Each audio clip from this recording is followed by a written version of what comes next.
Hey guys, Tez here and welcome back to my channel. In today's video I'm going to be talking about my experience as a pre-registration student in a hospital. So this is how this channel actually started. It was whilst I was doing my pre-reg and I just wanted to document my journey so I could look back on it and sort of reflect and see how far I've come.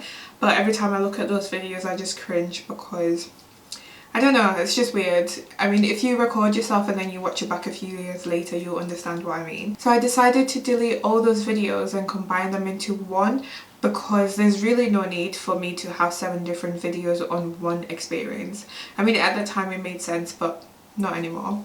So before we get started, don't forget to comment, like, subscribe and share this video. So when I started, we had the trust induction, which I think was a couple of days where we got our badges and we did the mandatory training like fire safety, manual handling, stuff like that. And then after that we had the local induction. The hospital that I worked at was split across different sites, so we got to travel to the sites that had pharmacy departments and got to see the dispensary and got to meet some of the staff, and then we got to go to the wards with different pharmacists. So we were split up and then we had a tour of the different wards, so like the acute floor and stuff, and that was really nice. And then we got to meet everyone and we got our lockers and stuff like that, so that was really cute. So my first rotation was medicines advice, or MI even, and what I did there is I spent 4 weeks and I was shadowing the MI pharmacist. So I think we were given a workbook that we would work through whilst we were there, and I think in the first week they showed me the different resources that they have. So they showed me how to get like onto the MI data bank, which I think a lot of the hospitals in the UK have, maybe, I'm not sure. And basically you can see the questions that other people have searched for and the answers and the research that they did. So I got to use that, and then got to see the resources like Medicines Complete, Newt, and stuff like that. After that we were given practice questions in the booklet. So the practice questions were real questions but they had already been answered, so we would then have to answer those questions using the resources we'd been given. So for example, a fridge inquiry, where would you look? The SPC, call the manufacturer for example, check the SPS, things like that. So we did that and that was really good. And then in the second week, I think that's when I started shadowing people on the phone. So you shadowed people on the phone to see how they would answer the phone, what kind of things they said and the information they gave back. So I think by the end I would say, oh, hello, medicines advice, teawithtez speaking. I'm joking.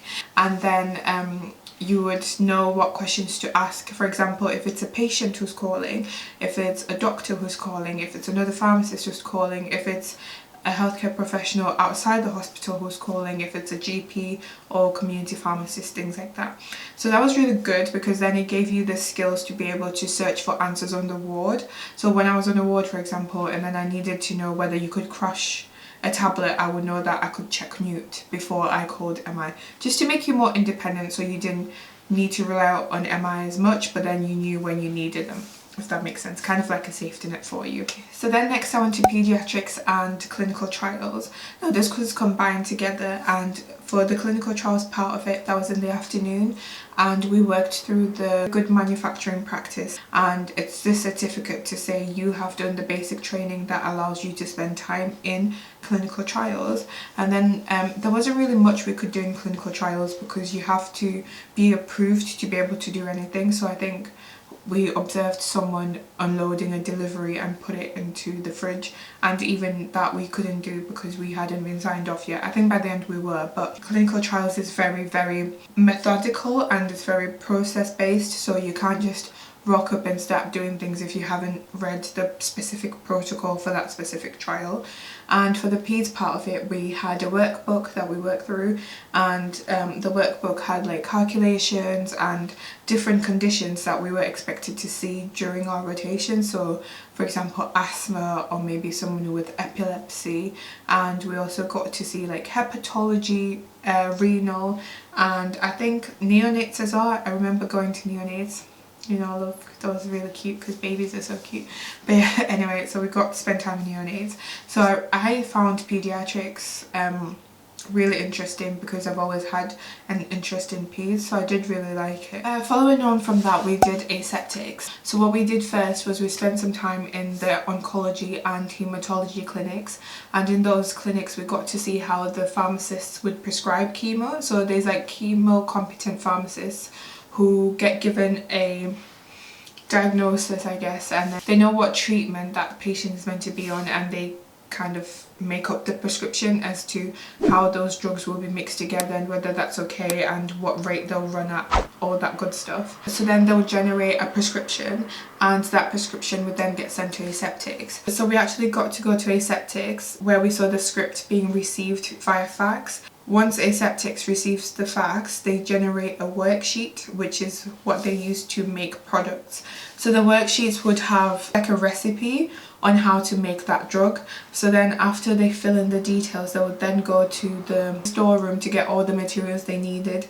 So whether it's 2 bottles of saline, whether it's an injection, whether it's 1 vial of the drug or 2, and then after that they would spray it all down and put it through to outer support, because we need, like, from the outside where we're dirty, it needs to go somewhere to get cleaned before it goes into the clean room to get made, basically. So we got to go into inner support where it comes from the dirty, and then we clean it before it goes into the actual clean one, if that makes sense. So that was really fun and it was very interesting. And then I think after that we just worked through a workbook, and they had questions on what would you do if you found a particle in the final product, for example, and based on what the product is, sometimes you can filter it and reduce the expiry, or sometimes you have to remake it, stuff like that. So that was really good. So after that I went to acute medicine, and as part of the acute medicine rotation I did my drug history training. So drug history training is when you get taught how to take a drug history for a patient who's coming to hospital. So that's when you need to use more than 2 sources, and ideally we want one of them to be the patient, because the patient actually knows how they're taking the medicine. Because we could say, oh, you need to take simvastatin 1 tablet on a night, and someone will take it 3 days a week and then give themselves a break. You don't know how people do these things. Some people don't take their medicines, they just collect them from the pharmacy and they keep them at home because they don't want to get shouted at by the doctors for not taking their medicines, so they pretend to. So I suppose the drug history is to actually see what the patient was actually taking before they came into hospital, and then after that I then got taught how to do a meds reconciliation, which is where you make sure that what the patient was taking before they came in matches what they're actually taking now, and any discrepancies are accounted for. So for example, if they came in on a bleed, withhold the warfarin, stuff like that. So that's what I got taught to in acute medicine. So I enjoyed acute medicine the most because after you'd been trained and you'd been signed off, I was self-sufficient. So I could be left on a ward to do the histories and I wouldn't have to touch base with anybody. Whereas if I was doing, like, reviewing a patient, then I have to talk through it with the pharmacist because I can't review a patient because I'm not qualified, things like that. So I think acute medicine and especially drug history training was definitely my favourite as a pre-reg. So next we had ward support, and as a ward support technician, what you would normally do is you do locker checks. So every week you would go around the whole ward, and for patients who are still in hospital, you check their drug chart and make sure that any medicines that they're meant to have are already in their locker, unless they're a controlled drug. And that way, when the nurses come to give the medicines, they're already in the locker, and we're not having to wait for the nurse to realise that there's no medicine and then order it, and by then the patient's already missed a dose. So it's kind of making sure that the patient's medication is there ready for when the patient needs it. And we would also do locker checks when patients were going home. So if a patient was being discharged, you would look at their discharge medicines and then see what's in the locker and then see whether they could take that home. So if it's been labelled properly and there's at least 2 weeks supply, then it would be fine for them to take that home because they could probably sort out another supply in a week. But if the ward had been using ward stock, which normally doesn't have any labels, the patient can't take that home because they might forget how to take that medicine, or they might not know how to take that medicine, and then it would be unsafe for them to have that medication with them. So when I did ward support, we actually had paper charts, which is really showing my age here. And what we would do with the paper chart is you would look at the drug chart and you would order any new medicines that had been started. You would write a list of all the new medicines. So you'd write the drug, the dose, how much you want to order, and then you would give it to the pharmacist, and the pharmacist would sign it off to say they were happy for you to order that, and then that would get sent to the dispensary. Wow. Thinking about that now, that just sounds so long compared to now where when you're using e-prescribing, you just tick a box, say yes, and then it gets done. I also got to spend time in the mental health trust, which was linked to my hospital, and that was for a week, I think, and we just got to see, I think there were two sides, and I got to spend time in the department where it was mainly elderly people. So it was a small hospital and it had elderly people who were being held whilst they waited for their long-term plan. And that had people who had schizophrenia, bipolar, depression. So that was very, very specialised. And what I noticed is that the pace at which things move in an acute hospital versus a mental hospital are quite different.